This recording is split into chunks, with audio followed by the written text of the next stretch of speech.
I can feel the blood creeping up from the heathens. Got will, got fight, got pride, got reason if they wanna go. You will hear a woman phoning about the shared house she is going to move into. First, you have some time to look at questions 1 to 7.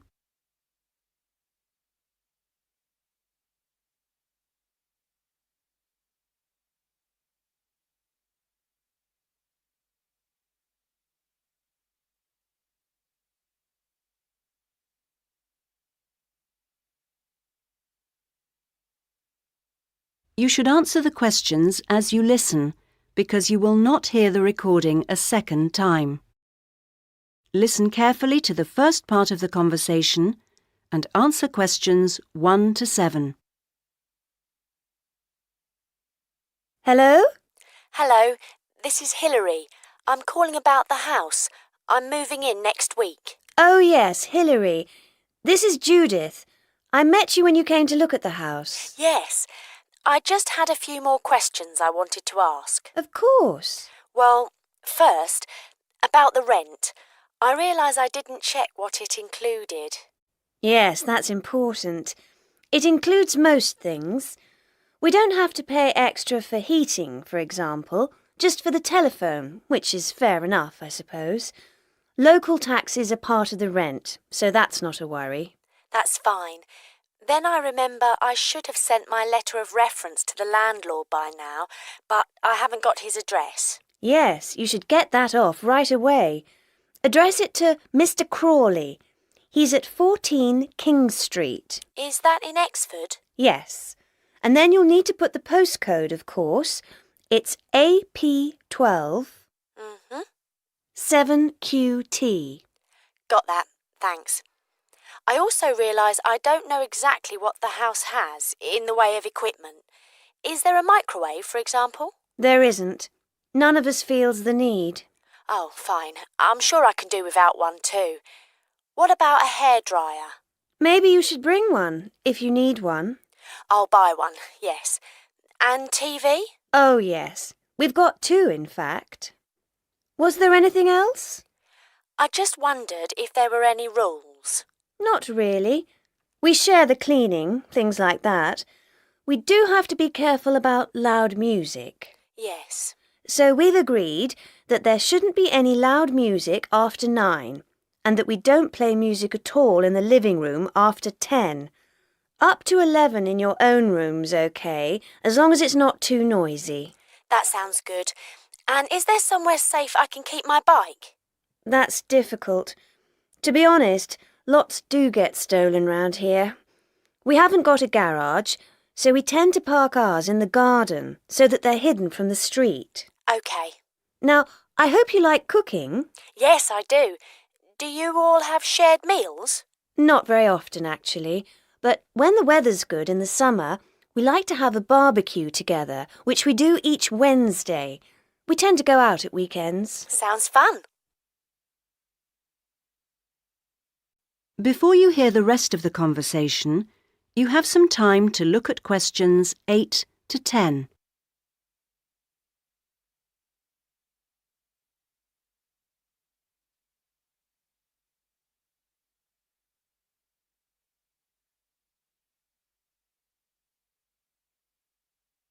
Now listen and answer questions 8 to 10. Are you familiar with this area? A bit. Actually, there are a few things that I'd like to know the location of. A bank, for example. Yes, there's one quite close. You just go up to the junction near the house, the one where 4 roads meet, and go straight ahead and then take the second left. It's a little way down there on the left-hand side. That's convenient. Another thing is that I'd like to check my emails quite often. I was wondering how far away an internet cafe was. Well, there are a couple, actually, but one's much cheaper than the other. The one I use is very handy. You just go up to the big junction and then, well, I go straight ahead and then turn right so that it's on the right-hand side. Fine. And one last thing. Uh-huh. I need to go to the post office quite often. I'm hoping there's one quite close to the house. You're in luck. You'd walk up to the big junction and then, if you want a nice route, take the street that's slightly to the right. Then you'd want the second left and you'd find it on the right side of the street. Well, it all sounds great. So, we'll see you in a couple of days' time? Yes. OK. Bye. Bye. That is the end of part 1. You now have half a minute to check your answers.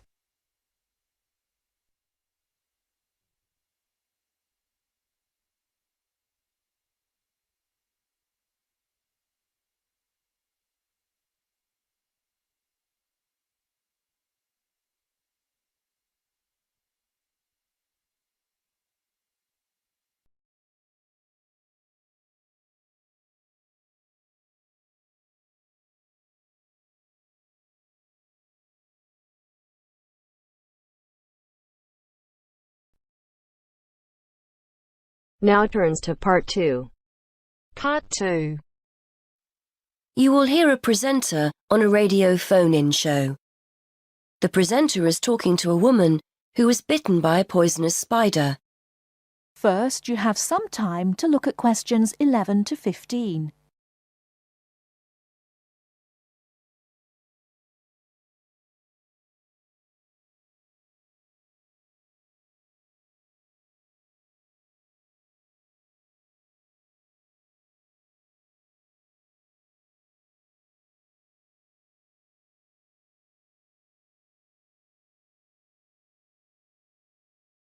Now, listen carefully and answer questions 11 to 15. Today, we're continuing our Traveller's Tales. On the line we have Amanda Toddington, who had quite a nasty experience in Australia last year. Isn't that right, Amanda? Yes. My husband and I were on holiday and we were staying at a friend's house on the coast near Brisbane. It was towards the end of the holiday and I was about to go into the garden and enjoy my breakfast. I walked out into the kitchen, slid my left foot into my shoe and felt a tiny sting. It was pretty painless, but I shook the shoe off my foot and saw this tiny spider running out as the shoe hit the wall. Anyway, not being an expert, I presumed the worst, that I'd been bitten by something that was going to kill me, and I completely lost control. I don't think I've ever screamed so much in all my life. We'd been told beforehand to always check our shoes before putting them on, as it's a common way to get bitten. So I suppose it was my own fault, really. So what was it that had bitten you? Tony, that's our Australian friend, he immediately asked me if I knew what had bitten me, and I pointed to the corner of the room where I'd last seen the spider. He picked up a jar and found the creature in the corner where the shoe had hit the floor. "It's a redback," he said, and he gently placed the jar over the spider. The funny thing was, we'd been talking about some of the creatures we needed to be careful of a few days previously, and as he said the name redback, the conversation came flooding back to me. In particular, the fact that the bite can be extremely painful. I've found out since that the redback is from the same family as the black widow spider, and it's the female that does the damage, which it turned out was what I'd been bitten by. You must have been absolutely petrified. You can say that again. I remember feeling quite confused. I wasn't in a great deal of pain to begin with, and yet I could see from our friends' faces that they were concerned. Tony explained that the venom or poison of the bite spreads quite slowly, so the pain doesn't feel too bad at first. Gwen, Tony's wife, brought an ice pack, and Tony held it against the bite to make it less painful. Apparently, you're not supposed to put a bandage on the area, as this can make it hurt even more. Tony tried to put my mind at rest by explaining that this was quite a common bite, that the hospital would have an antivenom, and that everything would be okay. But I was beginning to panic. We were flying back to the UK the next day, and I really didn't know what to do. Before you hear the rest of the talk, you have some time to look at questions 16 to 20.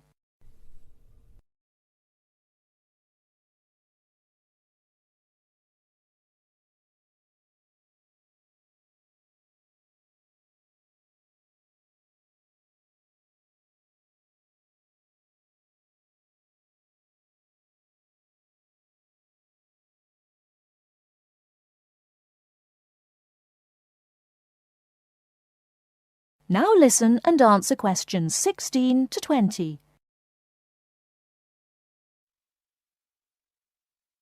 So what did you do? Well, Tony phoned the doctor, who told him to check my symptoms for the next hour or two.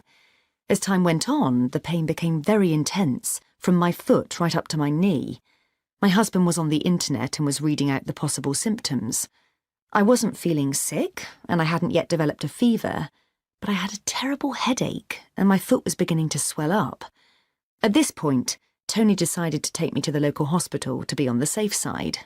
I really didn't want to go, as I had visions of being kept in for days and all our plans being spoilt. But Tony and my husband insisted. When we got to the hospital, I was relieved to see how casual everyone was when Tony explained I'd been bitten by a red-back spider. They told me to take a seat and got on with their work. And did you receive any treatment? By the time I got to see a doctor, the pain was very intense indeed, and I was getting quite upset. The doctor decided to give me a dose of an antivenom, which he assured me would eventually deal with the problem. Unfortunately, he also explained that it wouldn't have an immediate effect and the symptoms might last for several days. But the story has a happy ending. My husband managed to book us onto another plane 1 week later. And even better news was that the symptoms of the bite finally cleared up after about 24 hours. Within a couple of days, I was back to normal again. So thanks to the spider, we managed to extend our holiday by a week.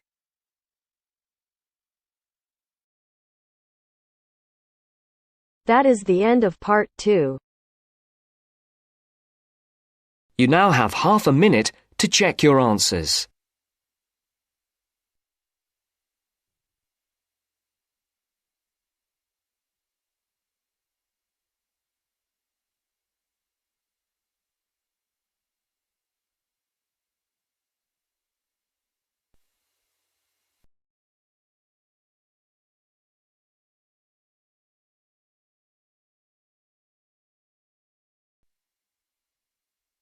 Now turns to part 3.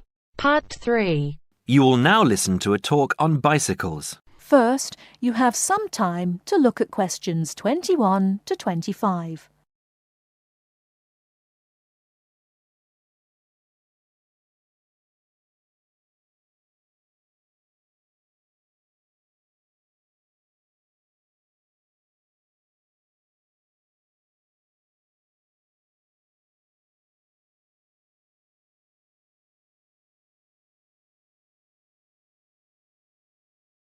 Now listen carefully and answer questions 21 to 25.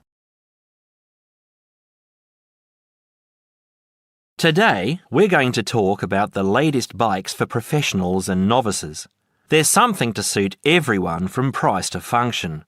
The Atlantis is a touring frame. It's also perfect for commuting and trail riding, and anything short of super fast road riding. The tubes are stout, to take touring loads and trail abuses. The tyre clearances are majestic, so you can fit tyres up to 2.35 inches. It's designed for cantilevers or V-brakes. If you have to limit yourself to just one bike and you want to be able to ride just about anywhere, this is the bike to be on. It is our most popular model for just that reason, and there isn't an unhappy Atlantis owner in the land. The Rambouillet, our all-around road bike, is available either as a frame with fork and headset for $1,400 or as a complete bike for $2,300. Compared to the Atlantis, it is a lighter frame, not intended for loaded touring or rough trail riding. As a road bike, it has side-pull brakes. The Quick Beam is our version of the single-speed bike. We've done it a little better though. The crankset has a 42-34 combination, running an 18-toothed freewheel cog in the rear. And the rear hub is threaded opposite the drive side, so you can install a fixed cog of your own choice. In essence, you can have 4 speeds on the Quick Beam if you choose. The Quick Beam is available as a frame with fork and headset for $900, or as a complete bike for $1,300. This is a rugged, versatile bike that you can ride on the road as well as on rough trail. Before you hear the rest of the talk, you have some time to look at questions 26 to 30.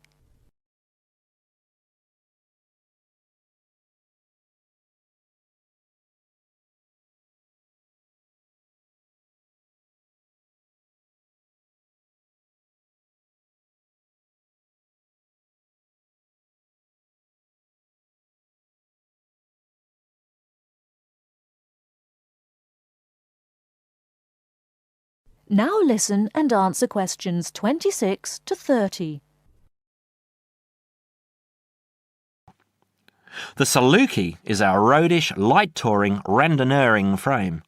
It's designed for 650B wheels. If 650B means anything to you, you'll either love it or think it's marketing suicide.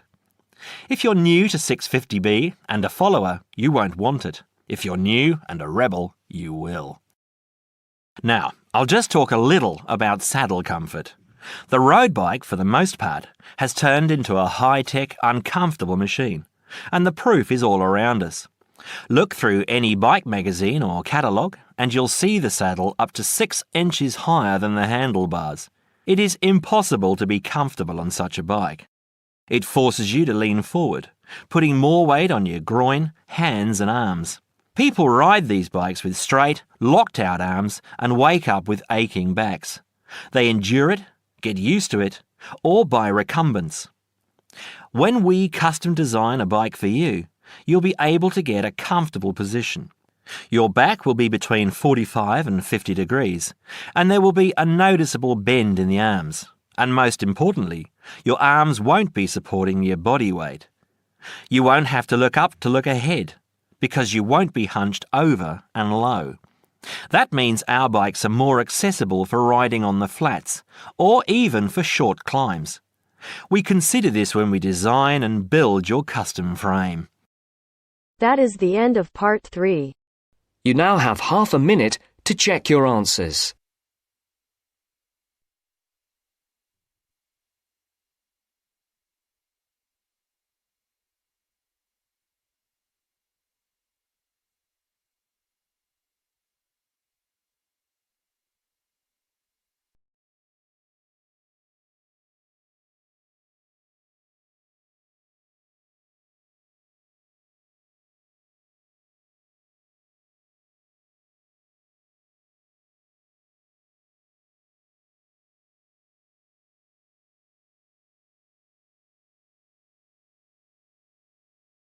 Now turns to part 4.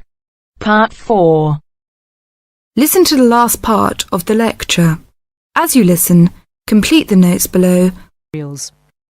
First, you have some time to look at questions 31 to 40.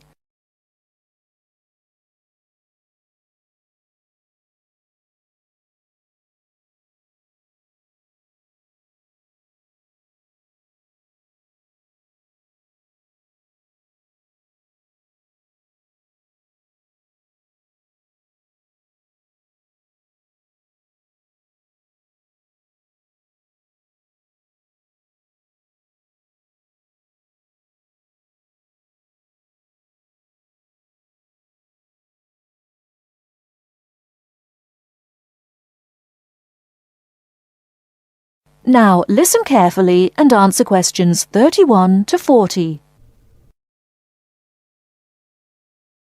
Last time I said that a lot of Irish people left the country and went to England, America and many other foreign countries. Today I'd like to talk about the emigration.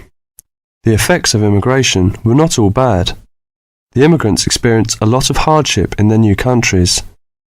There is a famous story about a park in Shanghai where Chinese and dogs were not allowed. Well, in England, until into the 1950s, signs for jobs sometimes read, "Irish need not apply." The immigrants often experienced discrimination, but they formed many organisations to look after their fellow immigrants. Many of these organisations later became very important. In America, the Irish chose politics as the way forward, and significant cities were controlled by Irish politicians. This movement reached its peak with the election of John F. Kennedy in 1960. His grandparents came from Ireland, and his election had a significant impact in Ireland, helping the process of recovery of self-confidence which we have today. Today, there are 70 million people of Irish descent living outside Ireland. In America alone, there are 40 million people, and 10 million of these people have a 100% Irish background. They carried the culture of their home country with them and adapted it to their new home. They made changes which would be unthinkable in the home country, and we often laughed at the Yankees' Irishness. In fact, any immigrant who came back to live in Ireland, often after many years, found it very difficult to fit into Irish society again. They had been changed by the experience. These immigrants have always had an interest in the old country. The American letter was a letter containing dollars sent back to one's family. More recently, President Clinton has been very influential in bringing peace to the north of Ireland. Riverdance itself was the idea of a dancer who was American, who applied American methods to traditional dancing, and the fusion was immediately popular. Modern Ireland has been able to use the disaster of the last century to learn modern marketing techniques and apply them, without at the same time losing what is distinctive about itself. Riverdance is a demonstration of that distinctiveness. That is the end of part 4. You now have half a minute to check your answers.